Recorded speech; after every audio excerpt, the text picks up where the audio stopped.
Hello, everyone. It's Tina here coming to you from her workshop of technical difficulties. Yeah, that's right. I'm having issues again, so I recorded my whole video and this sound is not there. So, what I was saying in this clip is I recently heard or watched a video by Jazza doing a reverse coloring book that he had seen on social media, and I decided that I wanted to try that too. And he had actually had pages that were watercolored and stuff by him and his staff that he did. But a lot of the different ones I found out later had been working from one book. But there are multiple books out. So I found a different book and I really liked the images that were in it and decided, okay, I'm going to use this book. And there was, they only show you the front and the back covers when you're ordering this stuff. And on the back cover, there was a couple images that I thought was just reference to ideas you can do in this book, like a lot of them actually do. But it wasn't. And at some point, I'm going to pick up the book and show you what it is. I can see it's in my hand there. Let's see. Um, yeah, there it is. Right. Come on. Hey, lady, pick up the book. Show everybody. Oh, there it is. There's the back. So that's the images. And I thought, oh, I really like the way these look. And those are great ideas, that I can do with this book. However, it was not exactly that way. So this is the front of the book. And come on, lady, show us what's in the book. Hey, there we go. So this is what is actually in the book. Now, this is called a reverse coloring book, but these pictures are like complete pictures. I mean, I would take that out and put it on my wall. There's nothing that needs added to these pictures. They're complete pictures. It's not a reverse coloring book. Here's a picture book for you with no words. So I was like, okay, yeah, can't use this. Need to do something different. So I started looking because I still am not the biggest fan of the original book I saw. And I ended up finding this other book. And it also had references on the back as to what was there. And, okay, I know she's going to pick it up. There it is. This is the book I ended up getting. And this is what was on the back. And I liked the bright colors that were on it. And this is what's inside. So there is a lot more room for coming up with ideas as you're working. So I selected a page. Now, unlike the other book most people are using, they have tear out pages. This one did not. So I did actually cut the page out because it's easier to work on it when it's flat on the working surface. And I could see images in this one already, which is why I picked it. I saw a wolf there, a stag, a bear, a bird.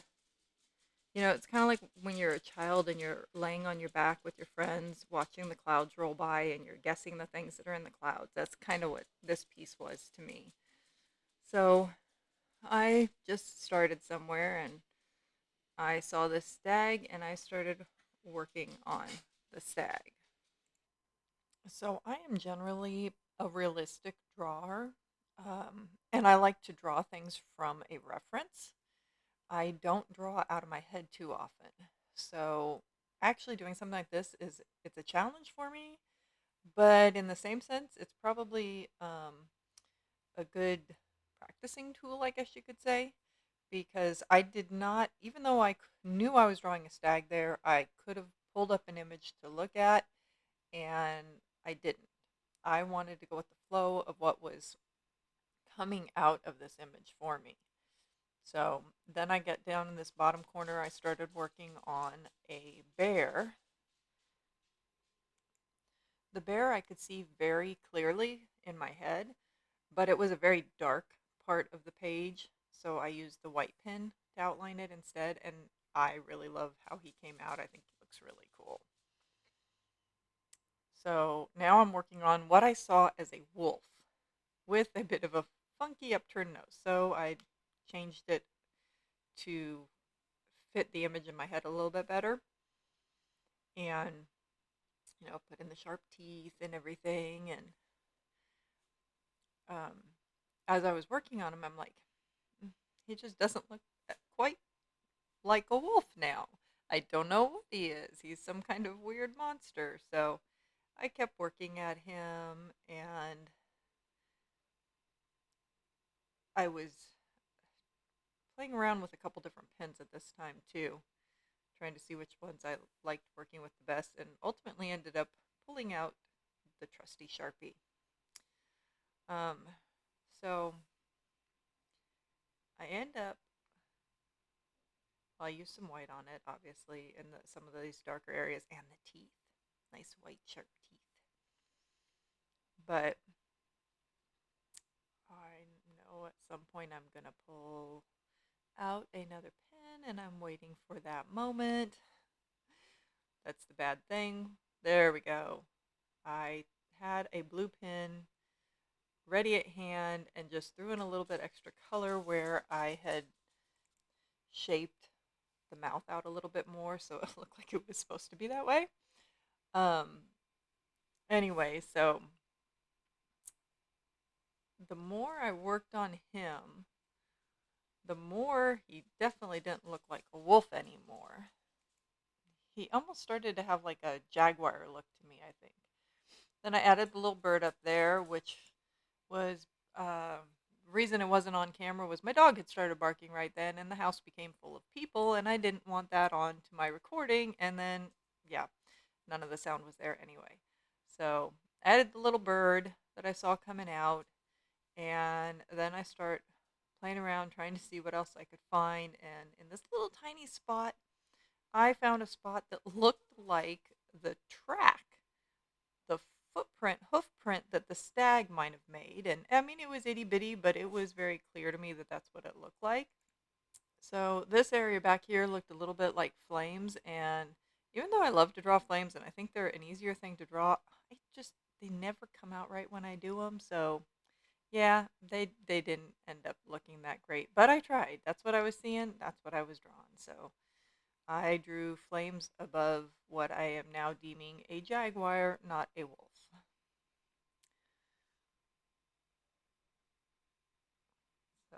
So I've got two white pens I'm using here, and this one had a is the one that people usually say they use, but I have issues with my white pens every time I try to use them. So if anybody has good recommendation for a white pen, drop it in the comments below. So down here, I saw basically like a little rodent that was looking up at the jaguar. I don't know, that's what I saw. Over here, I saw an itty bitty little mermaid tail, so that's what went in that spot. It's a little tiny mermaid tail. Not the whole mermaid, just the tail, splashing into the water or the cloud or whatever that purple thing is. And then down here, I saw something that was kind of like eel-like, snake-like, a combination of the two. This is all made up imagination anyway, so he looked like he was coming up out of like a little tunnel cave thing, and I just went with it. So he's kind of a cross between an eel and a snake when I'm done with him. And then I decided I need to start looking at the paper in different directions to see what I could find. And over in this little corner, I could see these two little eyes looking at me, and it was kind of like this little fluffy little cute cloud creature, and that's what it became. So we strayed again from the realistic here and got this cute little fluffy cloud thing, just smiling out at us. A little Papa Happy next to the anger of the jaguar.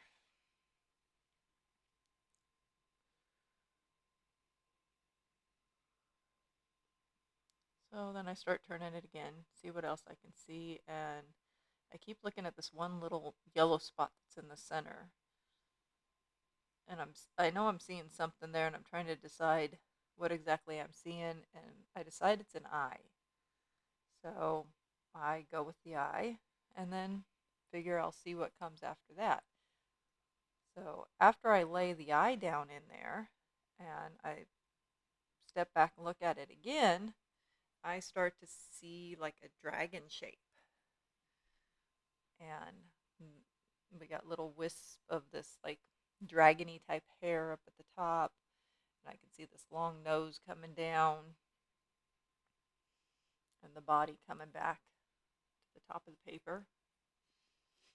So that's what we went with. And dragons are another thing that there is no right or wrong when you're drawing a dragon. It is completely in your own imagination. So again, I just went with what I saw.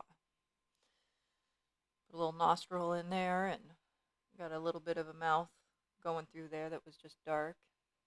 Tried to add a little bit extra detail into it. Believe it or not, it was harder than I thought trying to come up with things for this.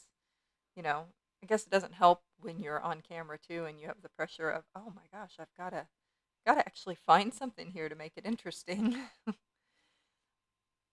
So added a little white again. I like the little pop and highlight of the white. It just adds to this outline you're doing, especially when you get into the areas that have the darker colors.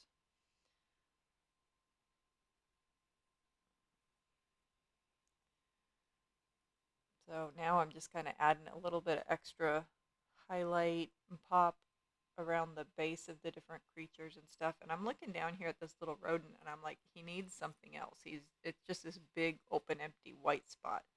So I decided to make him coming out of a hole. So he's popping up out of a hole. You know, maybe possibly he's a groundhog and we're just hoping that he doesn't see his shadow and things will start warming up because we need things to warm up again. So I rotated around and around a few times looking to see if I see anything else and decided to add a little bit more detail into this snake eel creation coming up out of the depths of this picture. I just thought, well, I'll add a few scales onto it. Fish or serpent, either one. Scales work. Why not? So give a little white, give a little pop.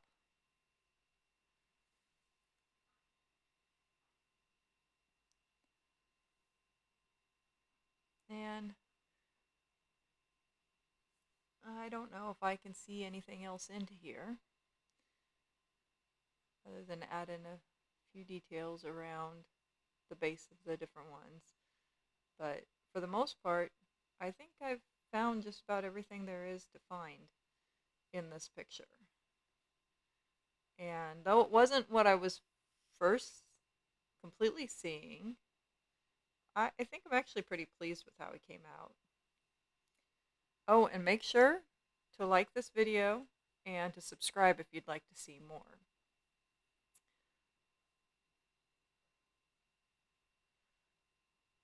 So, can't help myself. Got to keep adding a few details. Have to make myself walk away from things so that I don't add too much. So, yeah, snake eel, rodent, panther, flames, dragon, bird, stag, stag print, mermaid tail, cloud thing, and bear. Hope you enjoyed this. See you again soon.